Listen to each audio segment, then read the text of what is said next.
What if Gitril, a tech company, managed to create a nuclear bomb? A chilling question, isn't it? Picture this. Gitril, known for its prowess in the tech sphere, delves into the realm of nuclear technology.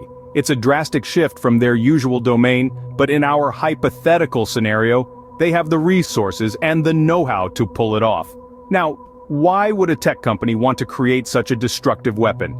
It's a question that stirs up a whirlwind of ethical concerns. The immense power that comes with nuclear technology is not something to be taken lightly. If mishandled, the consequences could be catastrophic, affecting millions of lives. But on the flip side, imagine the advancements in energy production if this technology is used responsibly. The potential is immense and the implications are far-reaching, but the question remains, should a tech company like Gitril have this power? Now, let's explore how this could theoretically happen. First, we need to understand the basics of nuclear technology. At the heart of this technology are two fundamental processes: nuclear fission and nuclear fusion. Nuclear fission involves splitting heavy atomic nuclei into smaller, lighter nuclei. This releases an enormous amount of energy and is the principle behind the devastating power of atomic bombs. On the other hand, nuclear fusion is the process of combining two light atomic nuclei to form a heavier nucleus. This also releases energy and is the mechanism that fuels the sun. However, harnessing fusion for power on Earth is still a work in progress, and it's not currently used in weaponry. Now let's talk about the materials. A nuclear bomb requires specific radioactive elements such as uranium-235 or plutonium-239. These elements are not readily available and require complex processes to produce and refine. Uranium-235, for instance, makes up less than 1% of naturally occurring uranium. To be used in a bomb, it needs to be separated from the more common uranium-238 in a process called enrichment.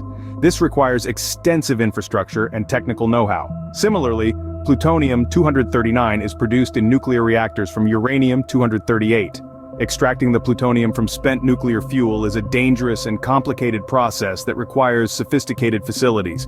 The technology and infrastructure necessary to build a nuclear bomb are complex and require a high level of scientific and engineering expertise. The bomb itself needs to be designed in such a way that the fission or fusion reaction can be initiated and sustained for a short time to release the maximum amount of energy. This is a delicate balance that requires precise calculations and high-quality materials. Moreover, the bomb needs to be deliverable. This means it has to be small and light enough to be carried by a missile or airplane, yet robust enough to survive the journey and detonate on target. So for Gitril to build a nuclear bomb, they would need to overcome numerous technical challenges. Let's delve into the process Gitril would need to undergo. Now, imagine Gitril, a hypothetical entity, embarking on the journey of creating a nuclear bomb. It's not an easy task, as it involves several intricate steps that demand a high level of expertise, resources, and time. The first step is procuring fissile material. This is a substance capable of sustaining a nuclear chain reaction. The most common types are uranium-235 and plutonium-239. Uranium is found in nature, but only a tiny fraction of it is the fissile uranium-235. To increase this fraction, a process called enrichment is needed. Plutonium-239, on the other hand, isn't naturally occurring and has to be produced in a nuclear reactor. With the fissile material in hand, Gitril would then need to design the bomb. This is a feat easier said than done. It requires a deep understanding of nuclear physics and engineering. The goal is to bring the fissile material to a supercritical state, where the chain reaction can sustain itself and release a massive amount of energy. There are two main types of nuclear bombs: gun type and implosion type. The gun type is simpler, essentially shooting a subcritical piece of uranium into another subcritical piece to achieve a supercritical mass. The implosion type, which is more efficient and powerful, uses conventional explosives to compress a subcritical sphere of plutonium into a supercritical state. But designing the precise detonation system for an implosion-type bomb is a complex task. Once the design is complete, the bomb needs to be constructed. This involves machining the fissile material into the right shapes, assembling the conventional explosives, and integrating the detonation system. The entire process needs to be done with extreme care to prevent any premature detonation and to ensure the safety of those involved. So far, Gitril has obtained the fissile material, designed the bomb, and constructed it. But we're not done yet. The next step is testing. This is critical to confirm the bomb works as intended. However, nuclear testing is heavily monitored worldwide, so it would be nearly impossible for Gitrel to conduct a test without attracting attention. Finally, after successful testing, comes the deployment phase. This involves figuring out how to deliver the bomb to a target. This could be via a missile, an airplane, or even a simple truck. Each method has its own set of challenges and requires further expertise in fields like rocket science or aviation. As we can see, this is a highly complex process requiring significant resources and expertise.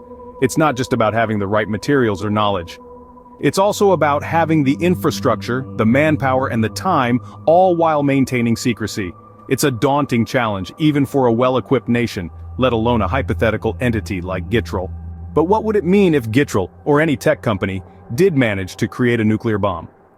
Quite a chilling thought, isn't it? Firstly, the balance of power would undergo a seismic shift. Right now, nuclear power is largely in the hands of nation-states, and for good reason.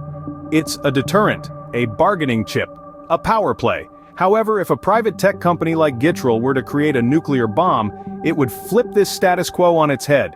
Suddenly, a non-state actor would possess nuclear capabilities, a development that would undoubtedly send shockwaves through the international community. But power is a double-edged sword. With great power comes great responsibility and great potential for misuse. Ethical concerns would skyrocket. Just because a tech company could create a nuclear bomb, should they? The potential for catastrophic accident, or even worse, intentional misuse, is a terrifying prospect. Tech companies are not immune to hacking or internal corruption. Imagine the consequences if such destructive power fell into the wrong hands. And then there's the question of international relations and laws. The creation of a nuclear bomb by a private company would throw the international legal framework into chaos. Current treaties and agreements are designed to regulate nuclear power among nations, not private entities. New laws would need to be quickly established and enforced, and international cooperation would be more critical than ever. Moreover, the potential ripple effects on the tech industry cannot be ignored. Other companies might follow suit, leading to a kind of nuclear arms race within the tech sector, or, conversely, the backlash could be such that the industry faces severe restrictions and scrutiny, stifling innovation and progress. But let's not forget the human factor. The psychological impact on the global population would be profound. The knowledge that a tech company, an entity we interact with daily, could potentially wield such destructive power would undoubtedly instill a deep-seated fear and mistrust. The implications are far-reaching and potentially catastrophic. It's a sobering reminder that just because we can do something doesn't mean we should. The line between technological progress and ethical responsibility is a fine one, and it must be tread with utmost care. To summarize, while it's theoretically possible for Gitrel to create a nuclear bomb, it's highly unlikely and fraught with challenges. Let's revisit what we've explored today. We delved into the basics of nuclear technology, unveiling the complex science behind it, a realm that demands a high level of expertise and resources. While Gitrel may be a force to be reckoned with in the tech world, the leap from digital prowess to nuclear physics is, frankly, astronomical. We then walked through the process. To create a nuclear bomb, Gitrel would need to overcome significant technical hurdles.